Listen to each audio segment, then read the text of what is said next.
Dans une déclaration pétition envoyée à notre rédaction, des professionnels de la santé prennent à témoin l'opinion nationale quant à l'état de santé de Karim Tabou, le coordinateur de l'UDS, qui nécessite une sérieuse prise en charge. Document en notre qualité de professionnels de la santé, nous tenons à faire part, au pouvoir public et à l'opinion nationale, de notre vive inquiétude concernant l'état de santé de l'homme politique Karim Tabou incarcéré à la prison de Koléa depuis le 12 septembre 2019.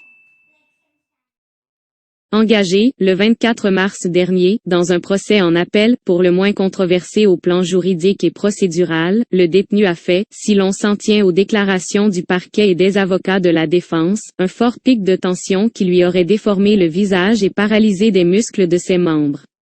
Les observateurs les plus sérieux de la scène judiciaire attribuent l'origine de cet accident aux conditions inéquitables du jugement. Parmi celles-ci sont citées notamment la programmation surprise de ce procès alors même que son jugement de première instance n'était même pas rédigé, ni motivé, le refus de lui reporter l'audience malgré sa demande expresse, la non-convocation des avocats de la défense et le refus du procureur général de les recevoir et son jugement, en son absence, après qu'il se soit effondré en pleine salle d'audience et qu'il ait été évacué vers l'infirmerie.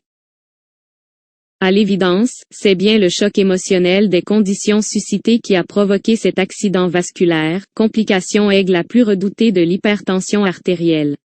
Nous avons appris ensuite, avec encore plus d'inquiétude, que ce malade, fortement atteint, est suivi dans une simple infirmerie de maison d'arrêt quoiqu'on lui ait consenti des examens spécialisés à l'hôpital Mustapha. À ce propos, nous attirons vivement l'attention des pouvoirs publics sur la gravité, au plan médical, de la situation actuelle de M. Karim Tabou. Nonobstant toute autre considération, nous informons solennellement que ce type de patient nécessite impérativement un suivi en milieu hospitalier spécialisé. Le balai de déplacement nécessaire entre l'infirmerie du pénitencier et l'hôpital est un danger pour sa vie.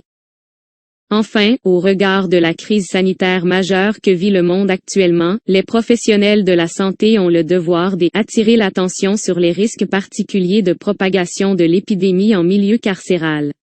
L'Organisation des Nations Unies, ONU, vient d'ailleurs d'adresser au État la proposition de libérer des détenus mineurs et prisonniers d'opinion notamment.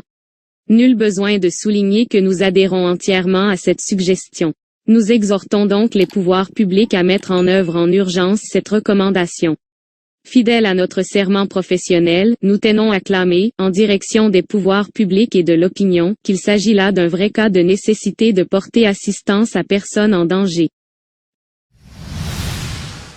N'oubliez pas de vous abonner à notre chaîne Flash News DZ pour recevoir des notifications lors des sorties de nos vidéos.